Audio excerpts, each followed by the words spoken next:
Comfortable feel करता हूँ। मैं आपको एक बात बताऊं, मैंने गामदी साहब के साथ भी प्रोग्राम किया तो इल्मी तौर पे मैं यहाँ नजर आया। नहीं, मैं ख़वातीन की बात कर रहा हूँ। अब अगर ख़वातीन के साथ भी मैंने प्रोग्राम किया तो आज वीना मलिक साहबा मौजूद है, आप उनसे खुद पूछ लें कि मुफ्ती अब्दुल कवी की जो गुफ्तगू थी वो कहाँ थी और आपकी गुफ्तगू कहाँ थी। अगले दिन उनका एक फ़ोन आया, बड़े मारूफ शख्सियत के डेरे पे बैठे हुए, उन्होंने मुझे फ़ोन किया। मैं नाम नहीं बताना चाहता इसलिए कि पर्दा डालना, वो तो पर्दे की बात है। वीना साहब अपना मुझे वीना साहबा कहने लगे कि मुफ्ती साहब आपने जो मुझे एक जुमला कहा ना कि मैं दुआ करता हूँ कि अल्लाह तुम्हें बेटा दे, क्या बेटे की मौजूदगी में इन तस्वीर को देख सकूँगी? यही आपका एक जुमला था जो मेरे लिए सबब हिदायत बना। मोहतरमा जनाब हमारी किंजील बलोच साहब आई, उन्होंने उसी प्रोग्राम के अंदर कहा कि जी मैं ऐलान करती हूँ कि इस दफ़ा माह रमज़ान के मैं पूरे 30 रोज़े रखूँ। मैंने भी मजाक कर दिया, मैंने कहा अभी से मैं ऐलान कर देता हूँ कि इस दफ़ा माह रमज़ान के 30 रोज़े। तो आपने वीना को वैसे बगैर शादी के बेटे की दुआ दे दी थी इसलिए ना कि देखे ना, वो कह रही थी कि वीना कोई मसला नहीं। अगर वीना साहबा समझती है कि मसला नहीं है तो जब मैंने उसके बेटे की बात की तो उसको मसला मालूम हुआ ना। बिल्कुल, माना यह हुआ कि कौम के बेटों को उन्होंने बेटा नहीं समझा, अपने बेटे को मुख्तस कर रही हैं। और इसीलिए मैंने उनको कहा, मैंने कहा मैं दुआ करता हूँ कि अल्लाह तुम्हें बेटा दे, क्या अपने बेटे की मौजूदगी में बैठ के ये तस्वीर आप देख सकेंगी? बस ये वो जुमला था जिसके बाद देखने वालों ने देखा कि वीना साहबा रो भी रही थी और फिर अगले दिन अल्लाह तबारक व तआला, अब उनका बच्चा माशाल्लाह हाफिज़ कुरान पढ़ रहा है।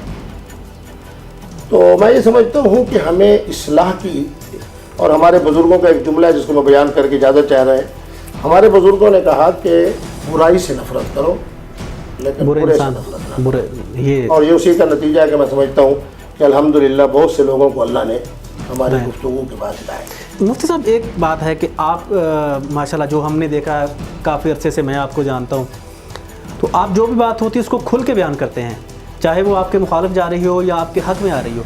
लेकिन कुछ उलमा हैं, मैं माज़रत के साथ उलमा से, वो हमारे बड़ा असासा है हमारे लिए, लेकिन कुछ ऐसे लोग भी हैं कि जो अंदर खाने कुछ और हैं और फिर बाहर से कुछ और हैं। उनके बारे में मैं कुछ नहीं कहता। हज़रत हाफिज़ शिराज़ी आज से 800 साल पहले कह के गए। उनसे पूछा गया कि मुल्लाइयत का तारुफ क्या है, हज़रत ने फरमाया कि चूब बखलवत मी रमन आकार दीगर मी गुनन।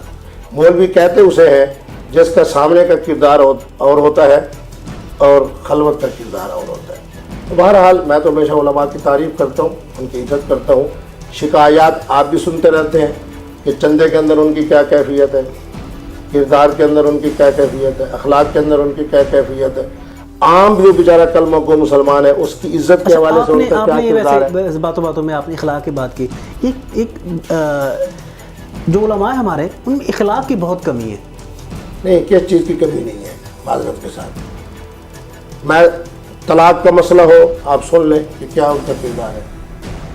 बच्ची बेचारी जिसकी बचपने में निकाह हुआ, ये सारे काम तो मुफ्ती अब्दुल कवी कर रहा है। सबसे पहले मेरा रिसाला आया कि तलाक वाक़ई नहीं होती, मैंने अहले तशय्यो को भी भेजा, अहले सुन्नत को भी भेजा, अहले सुन्नत के फिर तीनों शक्लों को भेजा।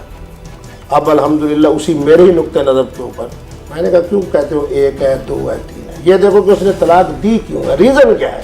जब रीज़न में जाओगे हुजूर की हदीस भी मौजूद है। तो माना ये अब मेरा रिसाला आया कि बचपन का निकाह मुनक़्क़िद ही नहीं होता। 2 साल की बच्ची, 3 साल की बच्ची, 4 साल को उसका निकाह कर देते हैं। फिर जब वो 18-20 साल की आकला बालगा होती है, अब वो कहते हैं चूँकि बाप ने निकाह किया इसलिए इसको ना आपके तनसीख है, ना आपके ख़ियार है, ना आपके खुलो है। अल्हम्दुलिल्लाह मैंने कहा मुनक़्क़िद ही नहीं होता।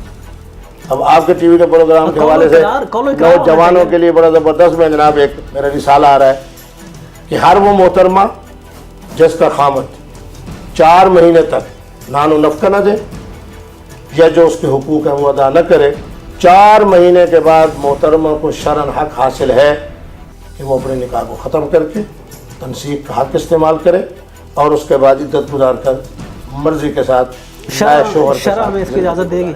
मेरा रिसाला आ रहा है, नहीं आप हज़रात की खिदमत में पेश करूँगा इंशाअल्लाह। चलिए हम इंतज़ार करेंगे। मुफ्ती साहब बहुत शुक्रिया आपके वक्त का, आपने कीमती वक्त से हमें नवाजा, मेहरबानी। नाज़रीन आपने आज की गुफ्तगू सुनी, उम्मीद है कि आपको आज का प्रोग्राम बहुत पसंद आया होगा। अपने फीडबैक से हमें ज़रूर आगाह कीजिएगा। अगले प्रोग्राम तक के लिए इजाज़त दीजिए। अल्लाह निगहबान।